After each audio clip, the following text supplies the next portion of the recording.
بیعت جو ہے یہ فرض ہے، ہر مسلمان پر ضروری ہے، کسی پیر کا مرید ہو یہ کوئی ضروری نہیں. سمجھ آئی؟ پھر ایک بات جو میں بطور خاص پیش کرنا چاہتا ہوں وہ یہ ہے کہ یہ بات تو ہے اللہ تعالی کے اپنے مرضی کے مطابق کہ وہ جس کو قبول فرمائے یا نہ فرمائے، یہ تو اس کا منشا ہے نا.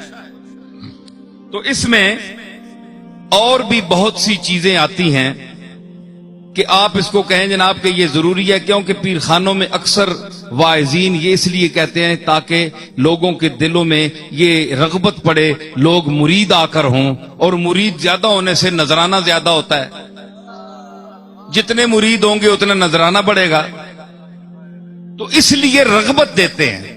میں ان چیزوں سے اوپر ہو کر بول رہا ہوں، جو قرآن کا حکم ہے وہ میں پیش کر رہا ہوں.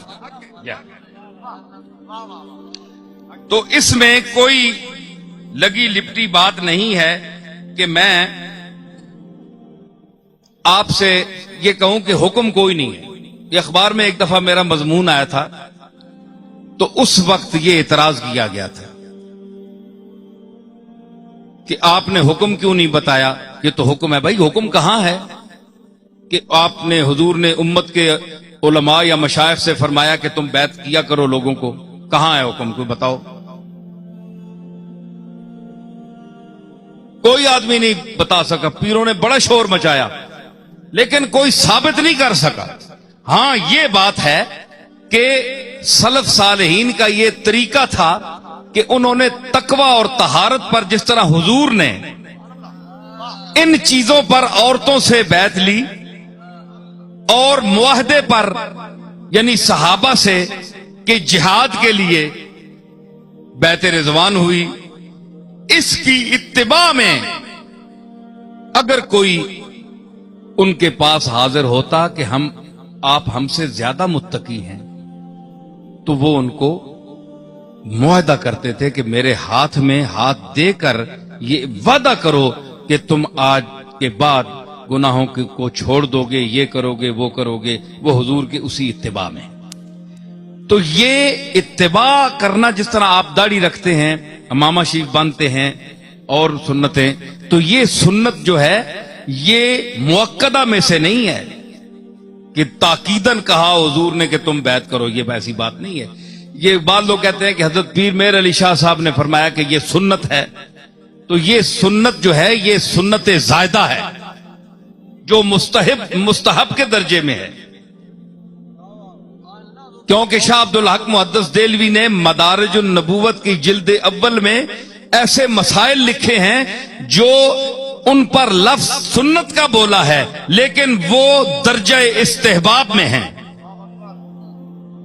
تو مستحب چیزوں کو بھی سنت کے درجے میں انہوں نے لکھا ہے. تو اگر حضرت پیر میر علی شاہ صاحب نے مروجہ بیعت کو سنت فرمایا ہے تو وہ سنت اس درجے کی نہیں ہے کہ مؤکدہ نہیں ہے، غیر مؤکدہ. تو مطلب ہے کہ آپ یعنی بیعت اگر نہ کریں کہیں اور آپ کا ذوق ہے، قرآن و حدیث کو سمجھتے ہیں، آپ کو اللہ نے شعور دیا ہے، پڑھتے جو ہیں اہدنا الصراط المستقیم، یا اللہ ہمیں سیدھے راستے چلا، تو اگر آپ کو اتنا یقین ہے تو آپ کو کوئی ضرورت نہیں. لیکن اگر آپ کسی گستاخ کے ہاتھ چڑھ گئے، کسی ایسے آدمی کے ہاتھ چڑھ گئے، آپ کی دینی تعلیم ہے نہیں، دین کو آپ نے کبھی دیکھا نہیں، انگریزی تعلیم آپ نے حاصل کی اور اسی پر فخر بھی کرتے ہیں، پیدا ہوئے ہیں مسلمانوں کے گھر، ہے جی، ہم کیا کہیں، احباب کیا کارے نمایاں کر گئے، بی اے کیا نوکر ہوئی، پینشن ملی اور مر گئے، ہیں جی. تو یہ کوئی بات تو نہ ہوئی، سمجھ آئی نا. تو یہ چیز آپ دیکھیں کہ آپ نے اگر اس کے تقاضے آپ پورے کر سکتے ہیں، اس کے تقاضے آپ خود پورے کر سکتے ہیں، تو آپ کو کسی شیخ کی ضرورت نہیں ہے. تو بعض لوگ کہتے ہیں جس کا کوئی شیخ نہیں اس کا شیخ شیطان ہے. یہ بھی غلط بات ہے, یہ کوئی حدیث نہیں ہے, یہ غلط ہے, بڑی مشہور بات ہے, غلط ہے, حضور نے نہیں فرمایا.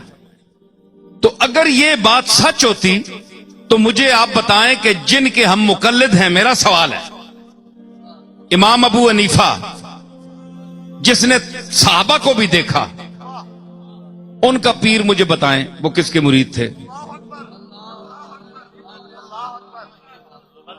کیا امام ابو حنیفہ کسی کے مرید تھے؟ امام شافعی کسی کے مرید تھے؟ امام مالک, امام احمد ابن حنبل, امام محمد, امام ظفر,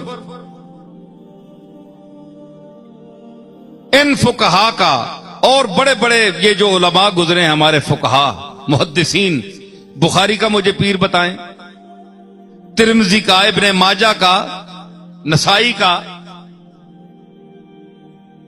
یہ جتنے محدثین ہیں ان کا کوئی پیر نہیں ہے, کوئی شیخ نہیں.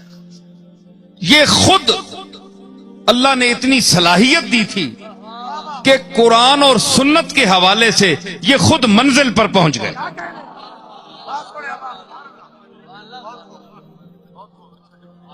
سمجھ آئی؟ تو اس لیے اگر اس منزل کا کوئی آدمی ہو تو وہ بے شک نہ کرے اس منزل کا. تو اگر اس بدعقیدگی کے دور میں آپ نے بچنا ہے اور اپنی تعلیم بھی آپ کے پاس نہیں ہے تو پھر آپ کو غور کرنا پڑے گا کہ کم از کم ایسے آدمی کے ساتھ آپ تعلق رکھیں, قائم کریں, چاہے بیعت نہ کریں, لیکن دل سے اس کے ساتھ اگر آپ ارادت وابستہ کر دیں اور دل یہ فیصلہ کر دے کہ آج سے میرا پیر فلاں ہے, تو ہاتھ نہ بھی دیں, آپ مرید اس کے ہو گئے.